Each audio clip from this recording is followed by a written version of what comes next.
The flashing red and blue lights in the rearview mirror were completely unprovoked. Sergeant Richard Dempsey thought he had just pulled over another out-of-place driver in his affluent, predominantly white town. He smirked, fully intending to humiliate the man behind the wheel of the brand-new Mercedes. He mocked the driver's claims of being a lawyer, laughing at his expensive suit and degree. But Officer Dempsey was about to learn a career-ending lesson. The man he was illegally detaining was the newly sworn-in State Attorney General. The clock on the dashboard of the midnight blue Mercedes S-Class read 11:42 p.m. William Hayes let out a long, slow breath, rolling his broad shoulders against the pristine leather of the driver's seat. It had been a grueling 72 hours. At 48 years old, William had just reached the pinnacle of his 2-decade-long career in public service. After years of prosecuting corrupt officials, fighting against systemic injustice in the lower courts, and serving as a relentless district attorney, he had just been sworn in as the State Attorney General. The transition had been a whirlwind of press conferences, endless bureaucratic meetings, and a mountain of backlogged case files left by his predecessor. Tonight, all William wanted was the quiet sanctuary of his own home. He was driving through the town of Crestview, a notoriously wealthy, manicured suburb that bordered the state capital. Crestview was the kind of town where the property taxes were exorbitant, the neighborhood watch was overly zealous, and the local police department operated like a private security force for the country club elite. William knew Crestview's reputation well. During his time as a civil rights litigator earlier in his career, he had received multiple complaints about the Crestview Police Department's habit of racially profiling drivers who passed through their pristine streets. The streetlights cast rhythmic, sweeping shadows across William's face as he drove strictly at the speed limit, 35 miles per hour. He was wearing a charcoal, custom-tailored suit, though his tie was loosened and his collar unbuttoned.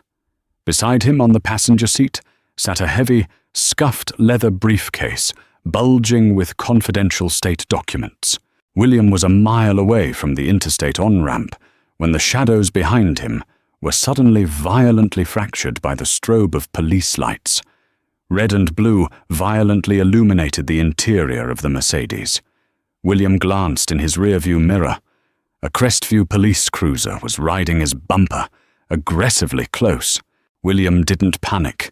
He didn't swerve. A cold, familiar numbness washed over him. It was a feeling he had known since he was a teenager, driving his mother's beat-up sedan in the city. No matter how many degrees he held, no matter how much authority he wielded in the courtroom, in the dead of night, illuminated by the harsh glare of police sirens, he was stripped of his titles. He was just a black man in a very expensive car in a neighborhood where some people believed he didn't belong. Methodically, William engaged his turn signal. He bypassed a dark, narrow shoulder and drove an additional 200 feet to pull into the well-lit parking lot of a closed pharmacy. It was a habit born of survival.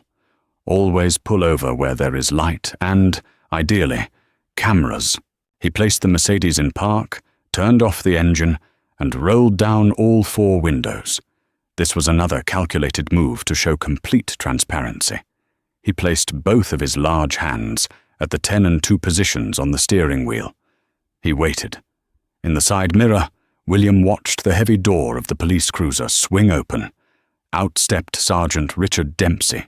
Dempsey was a hulking man in his late 40s, a 20-year veteran of the Crestview Force who wore his uniform slightly too tight to emphasize his chest. He walked with a slow, exaggerated swagger, his hand casually resting on the butt of his service weapon. Dempsey had spent 2 decades in a town where the biggest crimes were teenagers stealing golf carts and housewives driving under the influence of prescription pills. Yet, he carried himself like a soldier in a war zone. Behind Dempsey, the passenger door opened, and a much younger, thinner officer stepped out. This was Officer Kevin Miller, a rookie who had been on the force for barely 6 months. Miller looked nervous, hanging back by the cruiser's headlights, holding a large, heavy-duty flashlight. Dempsey approached the driver's side of the Mercedes. He didn't go to the window immediately. Instead, he stopped at the trunk, deliberately pressing his thumb against the tail light to leave a fingerprint. An old-school cop tactic, just in case the driver fled and killed him. He shone his blinding tactical flashlight directly into the side mirror, intending to blind the driver before stepping up to William's window. "Evening," Dempsey said. The word dragged out, dripping with a condescending drawl. He kept the blinding beam of the flashlight pointed directly at William's eyes. "Good evening, officer," William replied. His voice was a deep, calm baritone. It was the exact voice he used when cross-examining a hostile witness. Unshaken. Unbothered. "Do you know why I pulled you over?" Dempsey asked, leaning in slightly. He was invading the physical space of the window, his eyes darting around the luxurious interior of the vehicle, taking in the ambient lighting, the pristine leather, and the expensive briefcase. "I have absolutely no idea, officer," William said smoothly, blinking against the harsh light. "I was maintaining the speed limit of 35 miles per hour. My registration is current, and all my lights are functioning. Perhaps you could illuminate me." Dempsey let out a short, humorless chuckle. He didn't like the vocabulary. He didn't like the tone. Most drivers, especially minorities pulled over in Crestview, were stammering, nervous, or immediately defensive. William was sitting there, as if he were holding court. "You failed to maintain your lane," Dempsey lied without missing a beat. "You crossed the solid yellow line back by the Elm Street intersection." "I did not," William stated simply. It wasn't an argument, it was a statement of objective fact. "I maintained a steady lane, but if you feel a citation is necessary, I will gladly accept it and address it in court." Dempsey's jaw tightened. "License, registration, and proof of insurance." "My wallet is in my inside left suit jacket pocket," William narrated his movements clearly and slowly. "My registration and insurance are in the glove compartment. I'm going to reach for my wallet first. Just get the ID, buddy, and let's not make any sudden moves," Dempsey sneered, his hand gripping his duty belt. William slowly reached into his jacket and retrieved his leather wallet. He pulled out his standard state driver's license. He had not yet received his newly minted Attorney General credentials, which were still being processed by the State Security Office, but his standard license was perfectly valid. He handed it to Dempsey. Dempsey snatched it out of his hand, shining the flashlight onto the plastic card. He read the name. William Hayes. "Hayes," Dempsey muttered. He looked from the ID to William, then back to the ID. "This your car, William?" "It is," William replied. "A brand new S-Class," Dempsey noted, his voice laced with heavy skepticism. "This runs what, 130 grand? You must have a pretty good job, William. What is it you do?" "I work for the state," William answered neutrally. He wasn't going to play his hand yet. He wanted to see exactly how far Dempsey was willing to take this violation of protocol. "The state?" Dempsey let out a loud, barking laugh. "What, you drive a bus? Or are you a chauffeur? Because usually, when I see a guy like you in a car like this, he's either driving his boss around, or he borrowed it without asking." William's grip on the steering wheel tightened just a fraction of an inch, the leather creaking softly under his knuckles. The racial implication was entirely unveiled. "I can assure you, officer, the vehicle belongs to me. If you run the plates, you will see it is registered in my name," William said, his voice dropping an octave, carrying the lethal chill of a coming storm. Dempsey didn't like the chill in William's voice. Cops like Dempsey thrived on fear. They fed on the anxiety of the people they subjugated. When a citizen refused to be intimidated, it felt like an attack on Dempsey's very identity. Dempsey tapped the driver's license against his chin. "You know, William, There's been a string of burglaries in the upscale neighborhoods around here. High-end electronics, jewelry, and you're out here, driving through a town you don't live in, at midnight. I am traveling home from my office in the capital, William said, his eyes locking onto Dempsey's. Is it a crime in Crestview to utilize public roads after sunset? Don't get smart with me, boy, Dempsey snapped, the word boy cracking like a whip in the cold night air. William went completely still. In his mind, a very precise, very unforgiving file was being opened. Sergeant Richard Dempsey was no longer just an annoyance. He was a liability to the badge he wore. And William was the chief law enforcement officer of the entire state. "Officer," William said, his tone dangerously polite, "I highly recommend you maintain a professional demeanor." "Step out of the car," Dempsey ordered immediately, taking a step back and unhooking the safety strap on his holster. From the back of the cruiser, the young rookie, Miller, jogged forward. "Sarge, everything okay?" Miller asked, his voice cracking slightly. "Get over to the passenger side, Miller. Keep an eye on him," Dempsey barked. "I told you to step out of the vehicle, William. Under Pennsylvania versus Mims, you do have the authority to order me out of the vehicle during a lawful traffic stop," William recited flawlessly, referencing the Supreme Court case. "However, I will note for the record that this stop is predicated on a fabricated traffic violation, and your subsequent line of questioning implies a baseless investigatory detention entirely devoid of reasonable, articulable suspicion." Dempsey paused, his eyes narrowing. The legal jargon hit him like a physical blow, momentarily short-circuiting his aggression. "What the hell are you babbling about?" William smoothly opened his door and stepped out into the night air. Standing at 6'2", he was taller than Dempsey, and in his impeccably tailored suit, he cut an imposing figure. He calmly closed the car door behind him and crossed his arms over his chest. "I am not babbling, Sergeant. I am explicitly stating my rights," William said, looking down slightly at the officer. Dempsey puffed out his chest, stepping into William's personal space to intimidate him. "You think you're some kind of lawyer?" "I am an attorney, yes," William replied. Dempsey let out a loud, ugly laugh, turning to his rookie. "You hear that, Miller? We got ourselves a lawyer. Johnny Cochran over here." He turned back to William, a vicious smirk on his face. "Where'd you get your law degree, William? Print it off the internet? One of those online universities where you pay $100 and they mail you a certificate? Let me guess, you do slip and falls for a strip mall firm?" "I received my Juris Doctorate from Columbia Law School," William answered. "Graduated magna cum laude." "Right, and I'm the King of England," Dempsey mocked.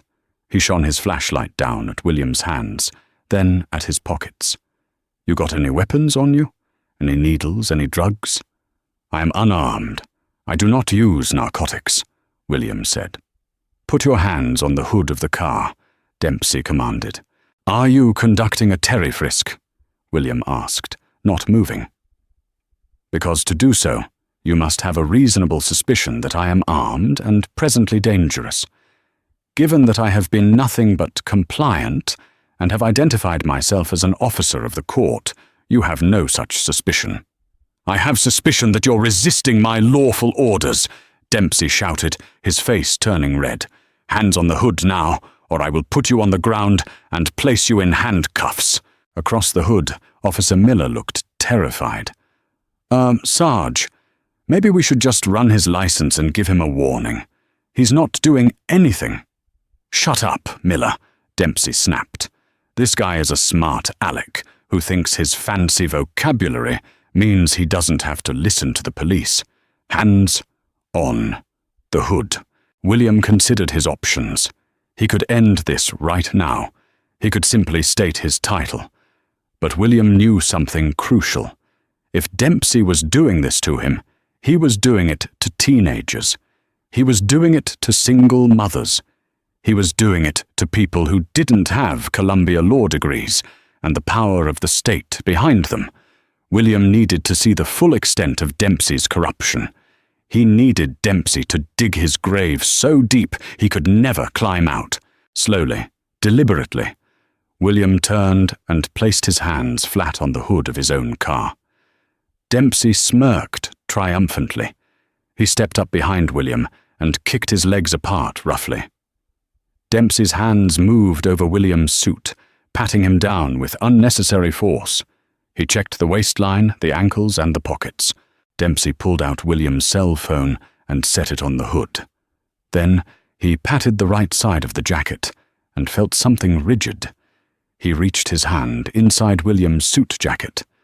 "Do not reach into my pockets," William warned, his voice like grinding granite. "A Terry frisk only allows for a pat-down of the outer clothing to check for weapons. You do not have probable cause to search my interior pockets." "I feel a hard object. Could be a weapon," Dempsey lied again, shoving his hand into William's inner pocket. He pulled it out. It wasn't a weapon. It was a thick, heavy leather badge wallet. Dempsey didn't open it immediately. He just stared at the fine leather, flipping it over in his hand. "What's this, William? You got a fake badge in here? You playing dress-up?" "That is my official identification," William said, his hand still resting on the hood. "I strongly suggest you open it and read it very, very carefully." The parking lot of the pharmacy was dead quiet, save for the low, rhythmic hum of the police cruiser's engine and the distant sound of highway traffic. The strobe lights washed over the three men, casting an eerie, pulsating glow. Officer Miller, standing on the other side of the Mercedes, swallowed hard. His instincts were screaming at him that something was terribly wrong. The man they had pulled over wasn't acting like a criminal caught in a lie. He was acting like a predator, allowing a trap to snap shut around its prey. "Open it, Sarge!" Miller called out, his voice shaking. "Just look at the ID!" Dempsey sneered at Miller. "Relax, rookie. This guy is a fraud. I've seen it 100 times. These sovereign citizen types, or guys who buy fake private investigator badges to try and get out of speeding tickets." Dempsey looked back at William's broad back. "Let me tell you something, counselor. Impersonating a law enforcement officer or a state official is a felony. So if I open this up, and it's some fake tin star you bought on Amazon, you aren't just getting a ticket. You're going to the county jail and this shiny car of yours is getting impounded. Do you understand me?"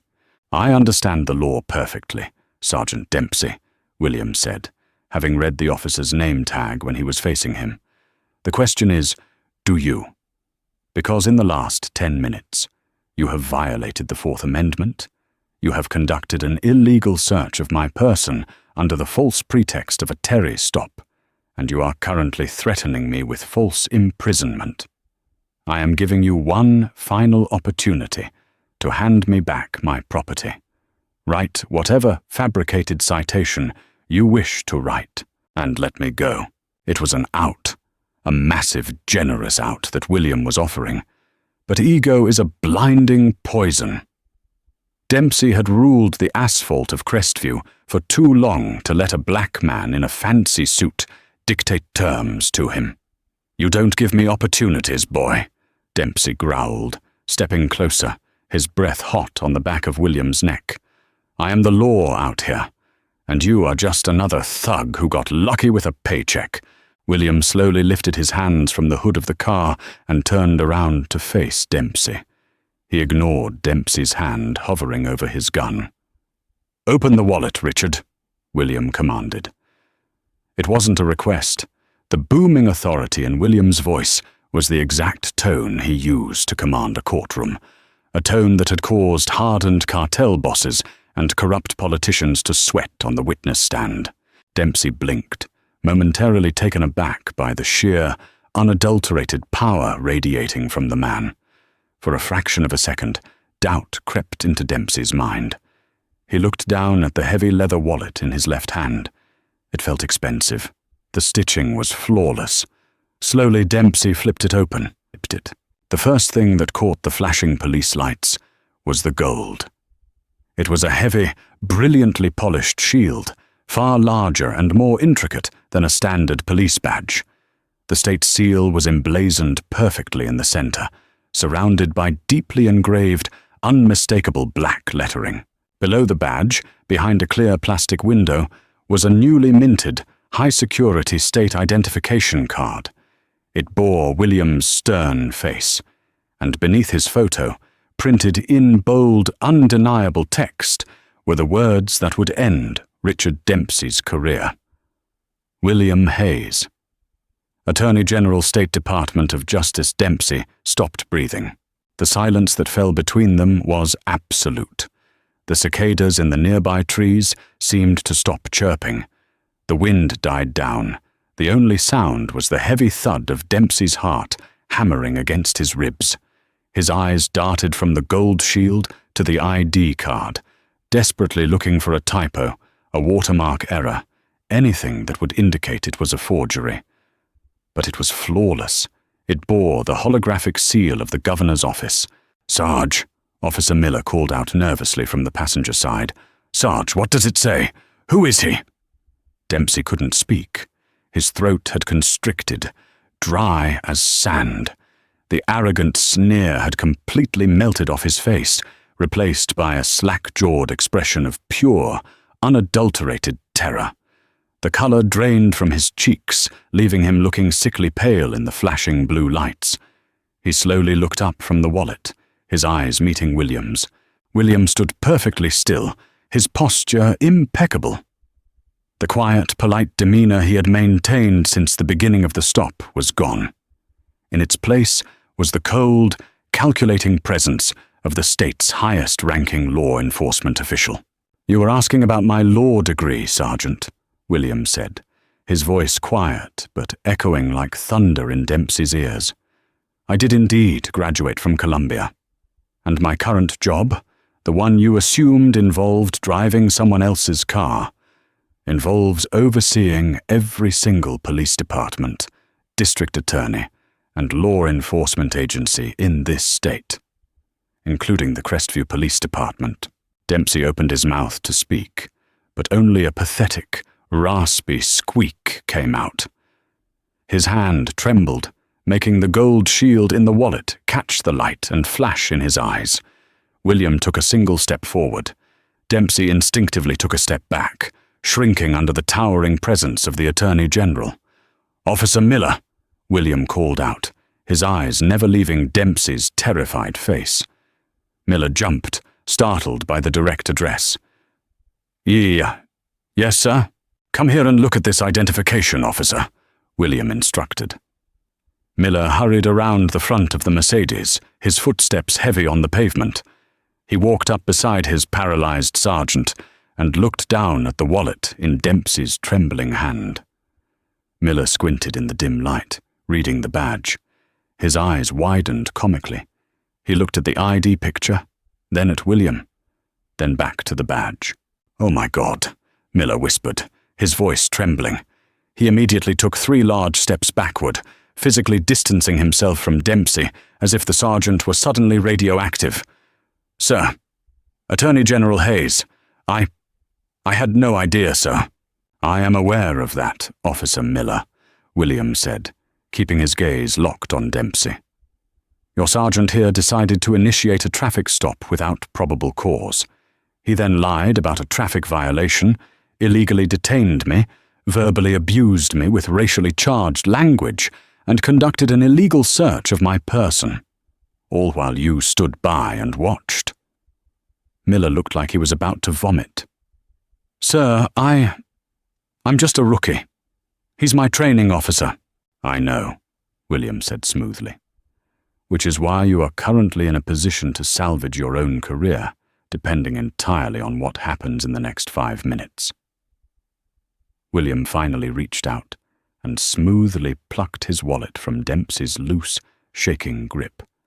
He tucked it back into his breast pocket. "Sergeant Dempsey," William said, saying the name like it was a disease. "You asked me earlier if I knew why you pulled me over. I believe I have the answer now." Sergeant Richard Dempsey's world was crumbling in real time. The humid night air suddenly felt thick, suffocating, as if all the oxygen had been vacuumed out of the deserted pharmacy parking lot. The flashing strobe of the red and blue lights, usually a symbol of his absolute authority, now felt like the harsh glare of an interrogation room.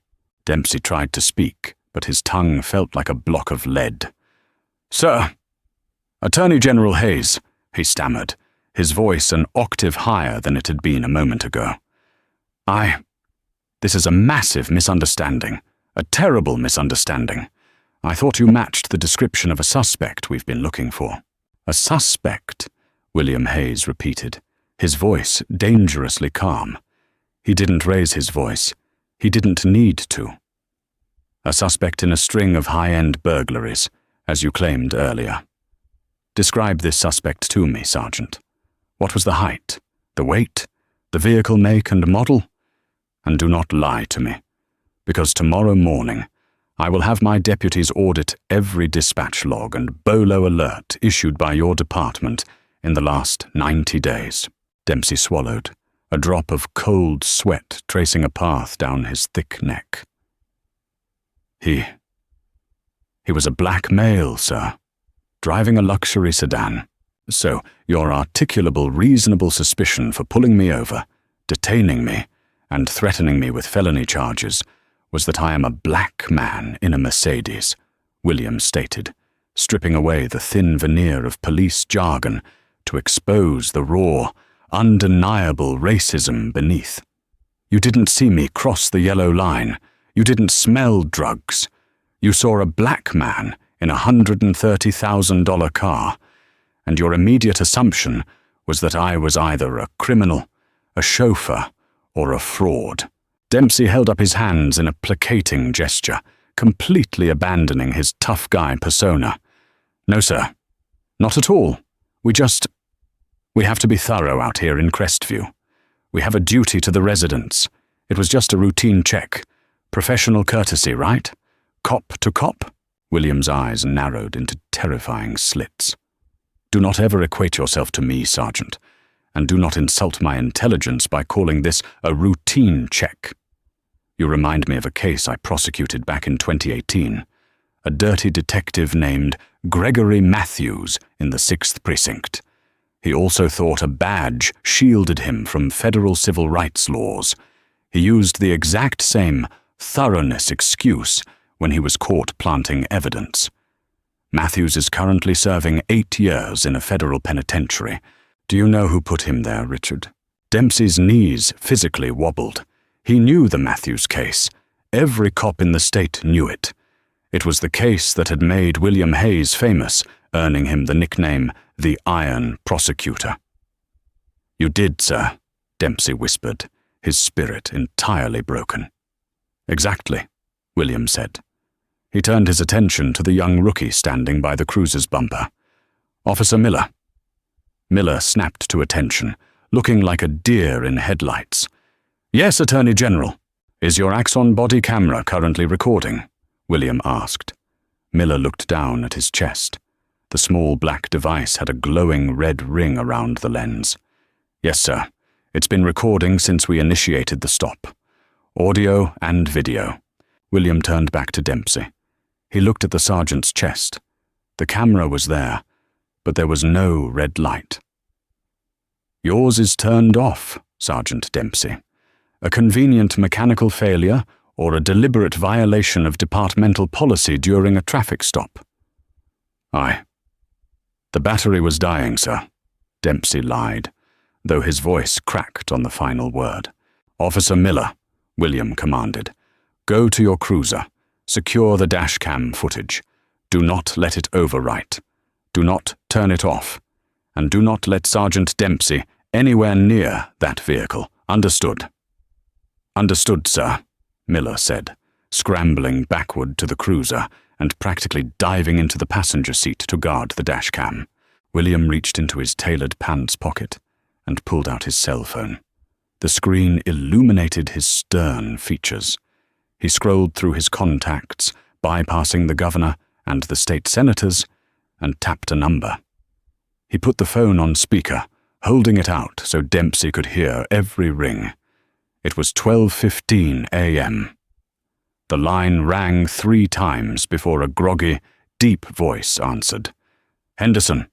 Chief Robert Henderson," William said clearly. "This is State Attorney General William Hayes."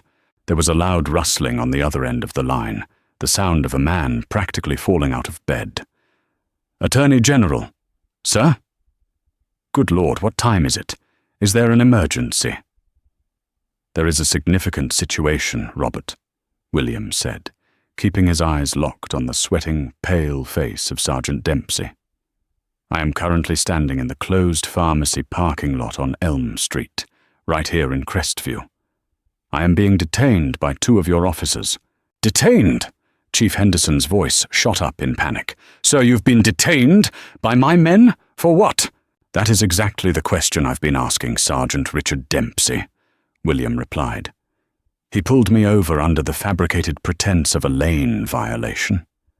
He then mocked my profession, demanded I step out of the vehicle without lawful justification, illegally patted me down, and threatened me with jail time.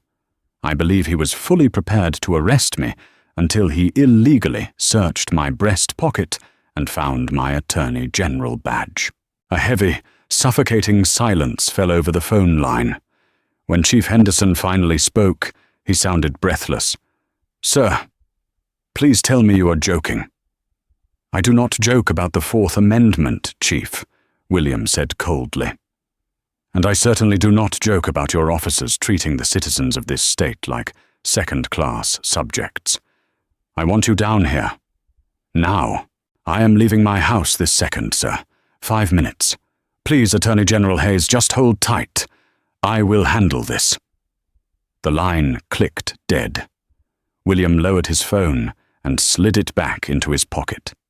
He looked at Dempsey, who was now visibly trembling, his chest heaving as he gasped for air. The arrogant predator from 10 minutes ago had been completely erased, replaced by a terrified man realizing his career, his pension, and his freedom were disintegrating before his eyes. "Sir, please," Dempsey begged, taking a step forward.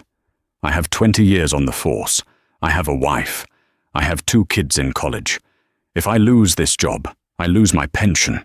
I lose everything. It was a mistake. Just let me write you a warning, and we can all go home. Please, sir." "You should have thought of your family before you violated your oath, Dempsey," William replied, his voice devoid of any sympathy. "Did you think about the families of the young men you've terrorized on this stretch of road?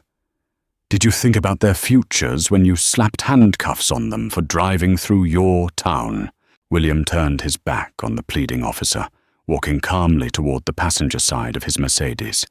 He opened the door and reached inside, grasping the handle of his scuffed leather briefcase.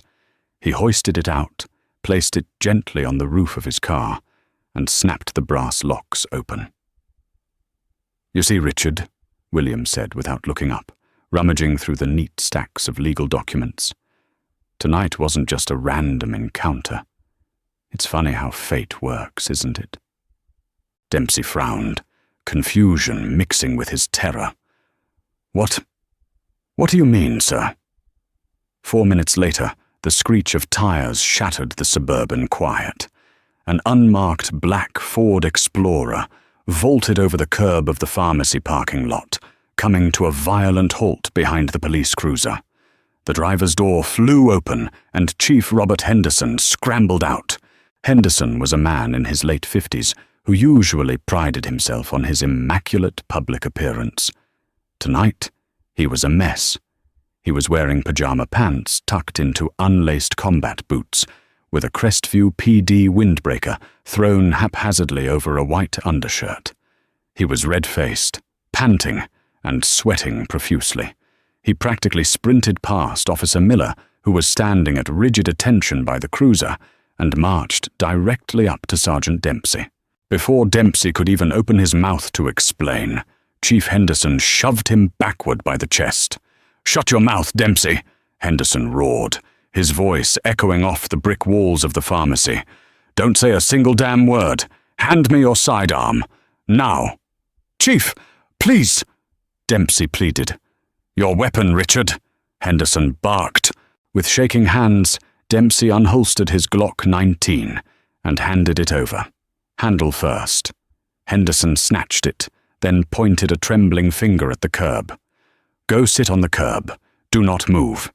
Do not speak."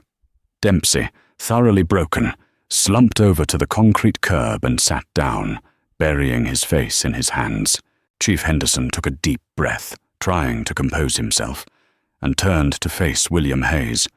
The Attorney General was leaning casually against the side of his Mercedes, his hands in his pockets, the open leather briefcase resting on the roof beside him. "Attorney General Hayes," Henderson said, his voice dropping to an incredibly respectful, almost begging tone. He walked forward, extending a hand. "Sir, I cannot begin to apologize for this. This is an absolute disgrace. I promise you, Sergeant Dempsey will be suspended without pay immediately, pending a full internal affairs investigation. He will be stripped of his badge." William did not take the chief's hand. He simply stared at it until Henderson awkwardly lowered it to his side. "An internal affairs investigation, Robert?" William asked, his tone mild but laced with razor-sharp intent. "You want to handle this in-house? You think sweeping one bad apple under the rug is going to solve my problem with the Crestview Police Department?" Henderson blanched. "Sir, Dempsey is a rogue officer. He acted entirely outside of departmental policy." "Stop lying to me, Robert," William cut in, his voice cracking like a whip. He reached into his open briefcase and pulled out a thick, heavily tabbed manila folder. He tossed it onto the hood of his Mercedes. It landed with a heavy, authoritative thud. Henderson stared at the folder. "What is that, sir?" "For the last 14 months, William began, his voice taking on the rhythmic, commanding cadence of a prosecutor, laying out a closing argument. "Long before I was sworn in as Attorney General, I was operating as the lead district attorney for this district. During that time, my office began receiving a highly disproportionate number of complaints regarding racial profiling, illegal searches, and civil rights violations stemming from traffic stops in Crestview." Henderson's eyes widened. He looked from the folder to William, suddenly realizing the ground beneath him was crumbling. "We brought in the State Civil Rights Enforcement Division," William continued.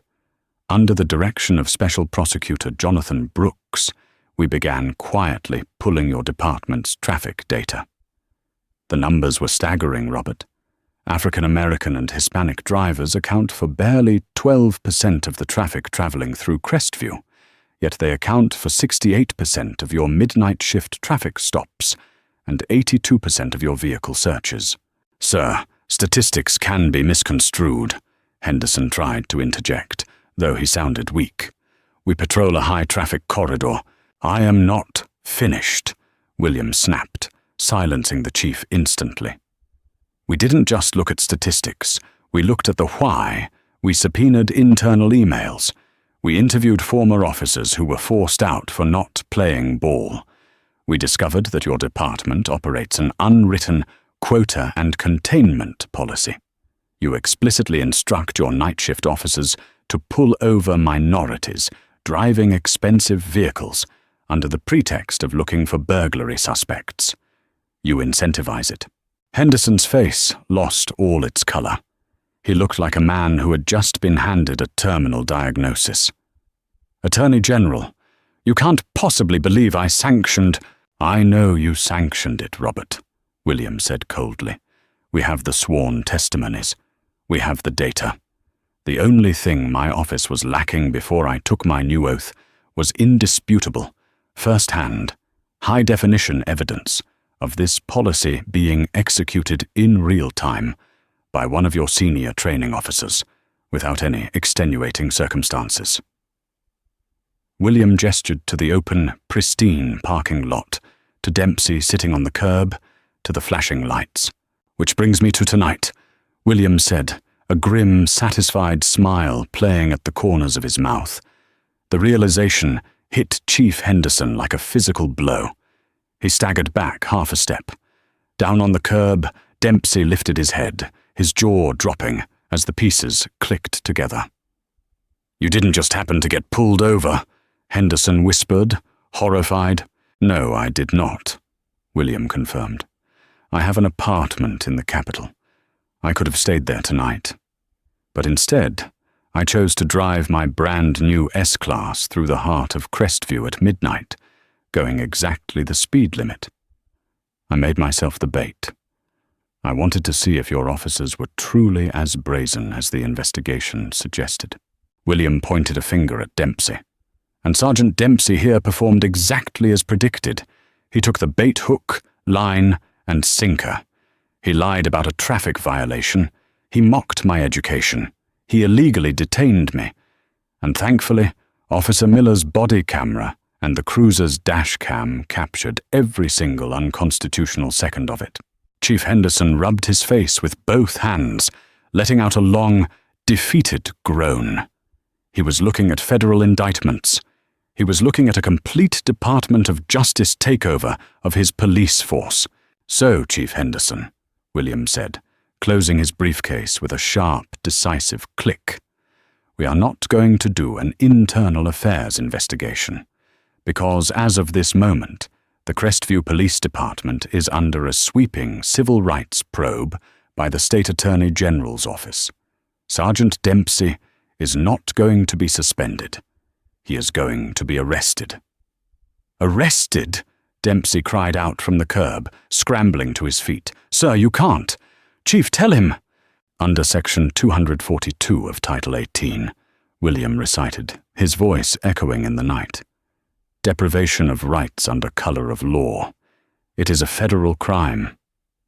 He looked at the chief. "Robert, you are going to take your handcuffs off your belt, and you are going to arrest your sergeant right now, or I will call the state police barracks, have them come down here, and they will arrest both of you." Henderson didn't hesitate. Survival instinct kicked in. He turned to Dempsey, pulling his steel cuffs from the back of his belt. "Hands behind your back, Richard," Henderson ordered, his voice devoid of emotion. "Chief, please, we're brothers. I was just doing what you told us to do," Dempsey screamed, tears finally spilling down his cheeks as he backed away. "Do not make me use force, Richard. Give me your hands," Henderson demanded, stepping forward and grabbing Dempsey's wrist, twisting it violently behind his back. The sharp click, click, click of the ratcheting metal echoed loudly in the quiet night. William watched impassively as the 20-year veteran, the arrogant bully of Crestview, was reduced to a sobbing, handcuffed mess in the middle of a CVS parking lot. William then turned his gaze to the rookie. Officer Miller was standing perfectly still, terrified to even breathe. "Officer Miller," William said. "Sir," Miller squeaked. "Tomorrow morning at 8 a.m., you are going to report to the State Attorney General's office in the capital," William instructed. "You are going to sit down with Special Prosecutor Brooks, and you are going to give a full, sworn, unredacted statement about everything you have seen and heard during your 6 months in this department. If you are entirely truthful, you will keep your badge. If you omit a single detail to protect these men, you will share a cell with them. Do we have an understanding?" Miller nodded frantically. "Yes, sir. Absolutely, sir. I'll tell you everything." William Hayes adjusted his suit jacket, picked up his briefcase, and opened the door of his Mercedes. He looked back one last time at the flashing lights, the handcuffed sergeant, and the ruined police chief. "Good night, gentlemen," William said. "I'll see you in court." The sun had barely crested the horizon over the state capitol, casting long, golden rays against the limestone pillars of the Department of Justice building, but Attorney General William Hayes had already been at his desk for 3 hours. The pristine charcoal suit from the night before had been replaced by a sharp navy pinstripe, his armor for the coming war. At exactly 8 a.m., the heavy oak doors to William's office swung open. In walked Special Prosecutor Jonathan Brooks, flanked by FBI Special Agent Robert Clayton of the Public Corruption Unit. Trailing nervously behind them, clutching a styrofoam coffee cup as if his life depended on it, was Officer Kevin Miller. "Good morning, Attorney General," Brooks said, setting a thick stack of fresh transcripts on William's desk. Officer Miller has been incredibly cooperative. He's been talking since 6 this morning. William looked up, his expression unreadable. He gestured to the plush leather chairs opposite his desk. "Sit down, Officer Miller. Tell me exactly what you told Special Agent Clayton." Miller swallowed hard, sinking into the chair. "Sir, it's worse than just racial profiling. The stops, they weren't just about harassment. It was a revenue-generating operation. Chief Henderson and Mayor Thomas Mitchell called it Operation Nightwatch, off the books. They specifically targeted out-of-town minorities driving luxury vehicles because they assumed those drivers wouldn't have the local connections to fight back in Crestview's municipal court." Agent Clayton leaned forward, adjusting his wire-rimmed glasses. "It gets deeper, William. Miller provided us with the location of an off-site server where the department kept a secondary ledger. Dempsey and a handful of other senior officers were utilizing civil asset forfeiture laws to seize cash, jewelry, and sometimes the vehicles themselves, claiming they were suspected proceeds of narcotics trafficking. But there were no drugs. The Crestview municipal government was funneling that seized money into the town's general fund to pay for the new country club renovations and the mayor's re-election campaign." William's eyes narrowed into dangerous slits. This wasn't just a case of a few racist cops playing cowboy on a midnight shift. This was a highly organized, systemic criminal enterprise operating under the color of law. Sergeant Dempsey hadn't just been searching for a fake badge in William's suit. He had been searching for cash to steal. "Get the warrants," William ordered, his voice vibrating with absolute authority. "I want the Crestview Police Department locked down. I want Mayor Thomas Mitchell's financial records frozen. And I want federal agents kicking down the doors of Crestview City Hall before their morning coffee gets cold." By noon, the affluent, quiet suburb of Crestview was the epicenter of a media earthquake. Satellite trucks from every major news network jammed the manicured streets. Overhead, news helicopters circled like vultures.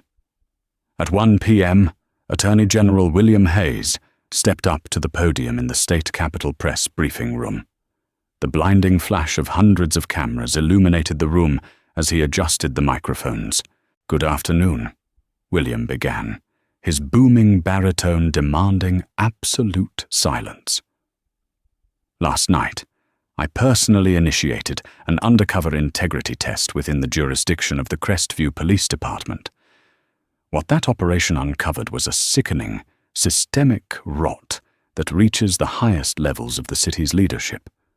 As of this morning, under the joint efforts of the State Department of Justice and the Federal Bureau of Investigation, Crestview Police Chief Robert Henderson, Mayor Thomas Mitchell, and Sergeant Richard Dempsey have been placed under federal arrest." A collective gasp echoed through the press corps, followed by an immediate eruption of shouted questions. William held up a hand, silencing them instantly. "They are facing a 32-count indictment," William continued, "including conspiracy to violate civil rights, extortion under color of official right, and wire fraud. The badge is a symbol of public trust. When men like Richard Dempsey and Robert Henderson pervert that trust into a weapon of racial terror and financial extortion, they cease to be law enforcement officers. They become an organized crime syndicate. And in this state, we dismantle syndicates." 6 months later, the sweeping architecture of the Federal District Court in the capital felt less like a building and more like a cathedral of judgment. The Honorable Judge Samuel Bennett, a man known for his merciless sentencing of corrupt officials, presided over the courtroom with a stare that could freeze boiling water. Sitting at the defense table, wearing a brightly colored, ill-fitting Orange County Jail jumpsuit, was Richard Dempsey. He had aged 10 years in the span of 6 months. His muscular frame had deflated, his broad shoulders slumped in absolute defeat. His arrogant swagger had been entirely eradicated, replaced by the hollow, terrified stare of a man who realized his life was over. The twists in the case had been rapid and devastating. Chief Robert Henderson, terrified of dying in a federal penitentiary, had immediately turned state's witness. He had handed the prosecution everything they needed to completely destroy Mayor Thomas Mitchell and Sergeant Dempsey. Henderson's testimony confirmed that Dempsey was the primary enforcer of Operation Night Watch, personally responsible for over 300 illegal searches and 50 fraudulent civil asset forfeitures. Because of the overwhelming evidence, including the damning dashcam footage of Dempsey mocking and illegally searching the state attorney general, Dempsey's defense attorneys had practically begged for a plea deal. William Hayes, seated at the prosecution table in a flawless grey suit, stood up as Judge Bennett called for sentencing. "Mr. Hayes, does the state wish to make a final statement?" Judge Bennett asked, adjusting his reading glasses. "We do, Your Honor," William replied. He walked out from behind the table and approached the podium. He didn't look at the judge. He turned his body slightly, locking his piercing gaze directly onto Richard Dempsey. Dempsey flinched, unable to meet William's eyes, staring instead at his shackled hands. "6 months ago," William's voice rang out, clear and steady. "The defendant pulled me over in the dead of night. He looked at my vehicle, he looked at the color of my skin, and he made a calculation. He calculated that I was vulnerable. He calculated that, because of who he was, and because of the badge he wore, he could strip me of my dignity, my constitutional rights, and my freedom with absolute impunity." William paused, letting the silence hang heavy in the massive courtroom. "The defendant asked me where I got my law degree," William continued. "He mocked the very idea that a man who looked like me could hold a position of authority. But this case has never been about my title, Your Honor. It is about the hundreds of ordinary citizens who drove through Crestview and didn't have a badge of their own to protect them. The single mothers whose rent money was stolen under the guise of asset forfeiture. The young college students who were thrown against the hoods of their cars and terrorized simply for existing in a town that deemed them undesirable."